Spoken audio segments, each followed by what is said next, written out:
Juni 20, Ijumaa, mwaka wa 2025. Nahodha wa mnara wa mlinzi katika maeneo matatu. Kipaji na kazi bora.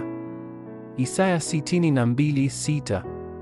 Nimeweka walinzi juu ya kuta zako, Yerusalemu, hawatanyamaza mchana wala usiku.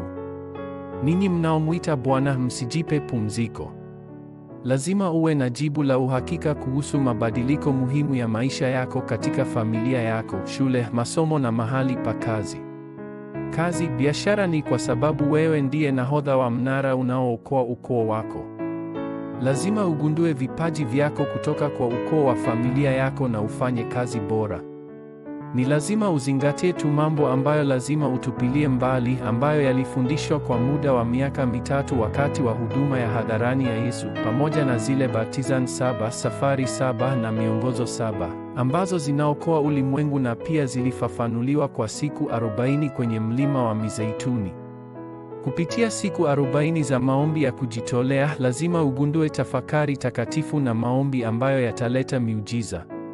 Kanisa la kwanza lilishikilia kile ambacho Yesu aliahidi kwa kumakinia kwa muda wa siku 10 na kazi za Roho Mtakatifu zikainuka, ibada ilihuishwa na neno likaanza kutimizwa, mada za maombi ziliposhirikiwa, maombi yaliyopangwa 24, 25 na umilele yakaanza kufunuliwa. Ni lazima urejeshe maombi haya na kutatua kabisa matatizo ya kiroho ya familia yako. 1. Kikanyagio. Kwanza, lazima ubadilishe makovu yako kabisa kuwa misheni yako ili yawe kikanyagio chako. Lazima pia ugundue jibu la uponyaji na kilele kupitia ugumu wa familia yako. Kovu za Yusufu zikawa kikanyagio cha uinjilisti wa ulimwengu na aliona zama na mambo ya milele kutoka kwa familia yake. Huu ni mwanzo muhimu wa kugundua vipaji vyako na kupokea majibu. 2. Kipaji. Pili, ni lazima usome vitabu ipasavyo kama vile historia ya dunia, falsafa, historia ya kanisa na historia ya Afrika unapogundua neno la Mungu kutokana na hili. Ni lazima upate jibu lako katika Kristo unapotafiti kuhusu watu mashuhuri. Kwa kuongezea, lazima ujue umuhimu wa sikukuu 3, ibada na maombi. Unapojua siri ya maombi, talanta zako zitaanza kufunuliwa. Mara tu unapoanza kufanya kila kitu cha familia yako kuwa kikanyagio chako na kuomba, upekee na uumbaji upya pia vitafuata.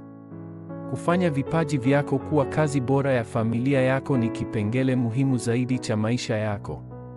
3. Kazi bora. 3. Mara tu unapoanza kuhariri kupitia maombi, utaanza kupata jibu lako katika neno. Baadaye, mpango na ubunifu utafuata. Kwa ajili ya hayo, Yusufu akashuka mpaka kiwango cha chini kabisa. Kutoka huko akatazama juu hadi mahali pa juu zaidi na mahali palipo papana zaidi. Maombi ya agano. Mungu Baba, anza baptizan, safari na miongozo yako mikuu ndani yangu.